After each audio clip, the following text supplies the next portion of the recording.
नाज़रीन, इस मस्जिद के इमाम ने सब मौलवियों की नाक कटवा दी।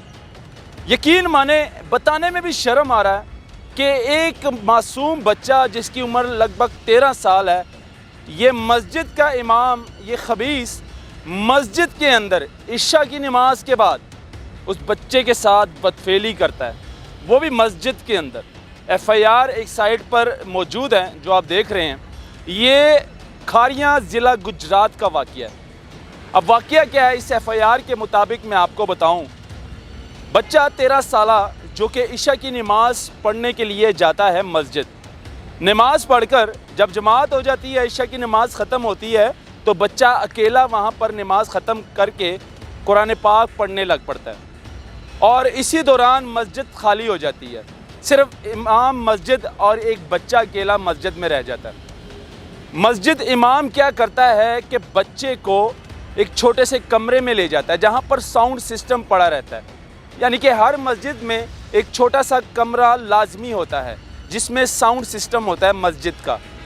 कारी जो है वो मस्जिद के छोटे कमरे में बच्चे को ले जाता है। जब ले जाता है तो ज़बरदस्ती बच्चे को अपना वज़ू तनासल हाथ में पकड़ा देता है और बच्चे को कहता है कि इसके साथ कुछ करो। लेकिन उसके बाद क्या होता है कि बच्चे के साथ ज़बरदस्ती करने की कोशिश शुरू कर देता है मस्जिद इमाम, फिर उसके साथ बदफेली करता है। ये सब FIR में मौजूद है। FIR के मुताबिक आपको बता रहा हूँ, और ये FIR दर्ज होती है थाना खारिया में, ज़िला गुजरात में।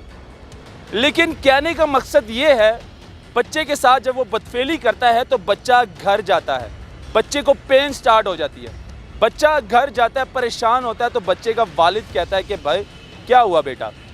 बच्चा सारी बात बताता है अपनी वालिद को कि मेरे साथ मस्जिद के इमाम ने ये हरकत की है। और जब वालिद बच्चे को लेके मस्जिद जाता है तो वहाँ पर क्या होता है कि जब मस्जिद का इमाम वालिद को और बच्चे को दोनों को एक साथ देखता है तो वहाँ से भाग जाता है, यानी कि वहाँ से फ़रार हो जाता है। तो फिर वालिद बच्चे को लेकर पुलिस के पास जाते हैं और पुलिस अपनी इन्वेस्टिगेशन करके उसके बाद उस कारी पर FIR दे देते हैं।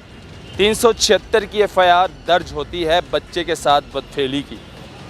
अब कहने का मकसद ये है कि यकीन माने, शैतान की अगर बात करें तो शैतान इंसान में किस तरह से आ जाता है। यानी कि मस्जिद के अंदर उस कारी और उस इमाम, उस खबीस शख्स ने ये नहीं देखा कि ये अल्लाह ताला का घर है और एक मैं इमाम मस्जिद हूँ, मेरे पीछे 200 से 300 मुसलमान नमाज पढ़ते हैं।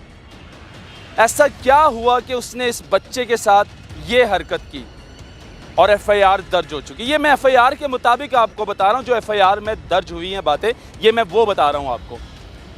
यकीन माने, ये पहली FIR ऐसी नहीं है।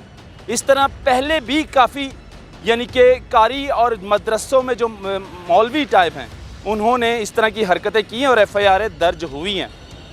लेकिन ये कब तक चलेगा, ये सिलसिला, ये मामला कब तक चलेगा? ये हमारा इस्लामी मुल्क है और हम किस साइड पर जा रहे हैं? क्या शैतान इतना हावी हो जाता है कि मस्जिद के अंदर दाखिल हो जाता है, या तो फिर इंसान खुद शैतान बन जाता है? यानी कि ये दिखाना इसलिए आपको ज़रूरी था कि ये हो क्या रहा है हमारे पाकिस्तान में। फिर यानी कि बच्चे नमाज़ पढ़ने के लिए मस्जिद नहीं जाएंगे या मदरसे नहीं जाएंगे, ऐसा नहीं होना चाहिए। हमारे बड़े बड़े उलमा कराम को चाहिए कि इन जैसे जो लोग हैं, अब किसी इंसान का पता तो नहीं चलता कि ये अंदर से कैसा है, क्या वो वाकई में इमाम था, कारी था? अगर वो था तो उसने ये हरकत क्यों की, उसने ऐसा क्यों किया, ये एक सवाल उठता है। तो अगर ऐसा किया तो ऐसा होना नहीं चाहिए, उसके लिए सख्त से सख्त सज़ा होनी चाहिए कि आइंदा से दोबारा से ऐसा ना हो। अल्लाह हाफ़िज़।